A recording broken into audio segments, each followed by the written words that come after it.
Okay. All right, thank you, Kristen, for doing this.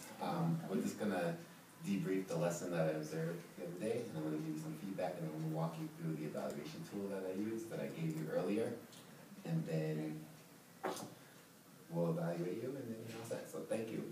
So I want to start off with talking to you about how do you think the lesson went overall? Okay, overall I think the lesson went pretty well. At all 4 stations, students were engaged. They used their uses of manipulatives, and I think it went pretty well. Okay.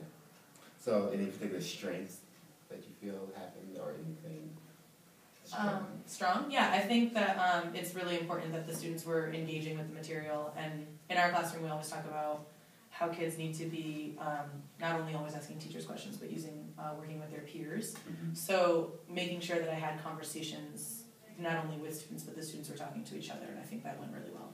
Okay. What about any areas where you feel like it could have been better, or anything that happened that you didn't quite plan for? Well, I always worry about, because there's always an independent station and technology station, so I was a little worried about the use of the iPads and technology, making sure that the students that were at the independent station were, staying on task. Mm-hmm. Okay, so as you served before, I'm going to go through the Ken Marshall rubric, and I'm going to actually focus on the first 3 domains, so planning, preparation for learning, classroom management, and the delivery of instruction. We're just going to talk about what I saw as evidence and how I ranked you, and then you can give comments and feedback for each one, in agreement or things you want to clarify. Okay, so for first, in planning and preparation for learning, I felt that it was very clear that the students, or that you were focused on the objectives as far as students really breaking up whole numbers and kind of putting them back together in multiple ways. That was evidenced by the 4 different stations you had, including the one you manned when they were working directly with the curriculum materials, and then the other 2 where they were doing one with a worksheet and one was hands-on with the hexagon, sorry. They were putting the cookies together. Yeah. So as far as the preparation piece, I felt that you were highly effective in that area, because students have multiple means to kind of learn that skill. Okay. The classroom management piece, I felt that it was clear that the students are aware of what they need to be doing, regardless of whether or not you were present in their group or not. I felt that in your group, students knew that they could work together, and when they weren't with you, they also knew that they could help each other and push each other in that way.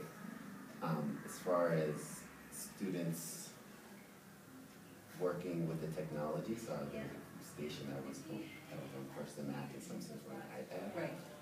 I felt that some of those students, and maybe you can elaborate on this further, weren't necessarily doing a task that kind of links directly to fractions. And I don't know if that was purposeful or... Well, yeah, on the computers with the first in math, the fractions section of first in math is actually too hard for 3rd grade, and they generally just struggle with them. So instead of doing that, we focus on the 10-minute math portion. So they struggle with time and measurement when we go on 10-minute math. So if they're on the computers, they're working on time or measurement, and they can always practice their multiplication facts, because that's an overall goal, is to be proficient in your facts through 10 times 10 for 3rd grade.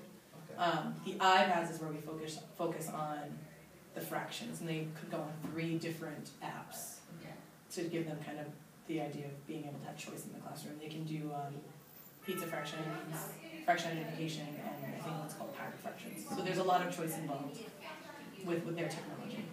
And now the students able to work together on the iPads, so not everyone has... Yeah, well, because the iPads are such a hot commodity, everyone, instead of fighting over it, I let them work in partners, and that way they can, again, promoting the fact that they can talk to each other. It's the idea that they can have conversations about the math and use the technology. Okay. So in that area, like I said, when I spoke to the students working particularly with the iPad, they weren't necessarily able to clarify exactly how did this activity kind of go along with what they were doing in the classroom. However, when those students didn't move to a different station, and I spoke to some of them, they were able to really link what they were doing to the objectives of the day. So for classroom management, I thought it was very effective around that area. And the final domain for me, there's 6 for Ken Marshall's, Okay. is the delivery of instruction. So before I start commenting on that, were there any target students you would like targeted or knew that you were going to do something differently that I may have observed? Yeah, we have some target students in our room, and we make sure that they're in groups. We have 4 target students, and they're each in 4 separate groups. And we pair them usually with, we call it like a study buddy. And so we make sure that in the independent station, they're paired with that person. So for example, Abebe works with Jared, because there are 2 different levels. And on the fraction cookie, it's too difficult for Abebe, so he does fraction puzzles with Jared on that point. And then when we get them, so with our teacher-directed stations, we have specific goals for those students to get them to understand, and I ask them targeted questions that I think of before premeditated questions. Okay. So again, that's pretty much what I saw when I was going from station to station and talking to students. So as you see, I was speaking to Dylan.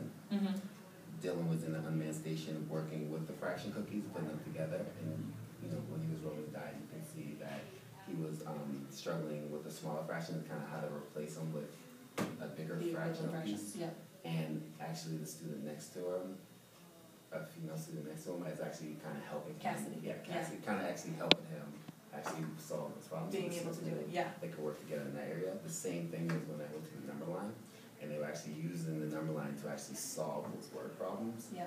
But not, so the teacher over there, Ms. Patton, didn't necessarily have to facilitate the whole discussion. They were actually kind of working with one another. Right. I don't know what that was planned for, but it worked. It seemed to work really well. And some students were more dependent on the number line than others, but it was almost seamless, working together.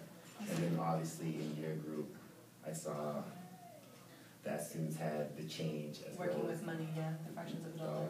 And they were still able to kind of either using the knob as evidenced by every single person's paper had a different representation about how they solved the problem. Right. So I thought that the delivery of instruction was very effective, so I actually marked you highly effective in that area. Awesome. So as you see overall, I really enjoyed the lesson and I gave you extremely high marks, but I also want to leave you with areas of where you feel like you may need more support. Right. I definitely think that I love using technology in the classroom, but I want to hold the students more accountable. I want to be able to check in. I can check in on First in Math and see through my password, but on the iPads, not every app comes with a report, so I want to make sure that I can kind of figure out a way to hold the kids more accountable using the iPads. Okay. Okay, so how do you feel like administration can support you in that area? I just think, I don't know, thinking of like different kind of brainstorm strategies to make sure that they can be held more accountable. I'm not really sure exactly what I can do with that. So it's something to think about. Yeah, to think about in the future, like a goal for mine. Okay, sounds good. Well, again, I'll write this up and you will sign if you agree with the comments that I wrote. Yes. But thanks again for letting me come into your classroom and observe you. No problem. Thank you.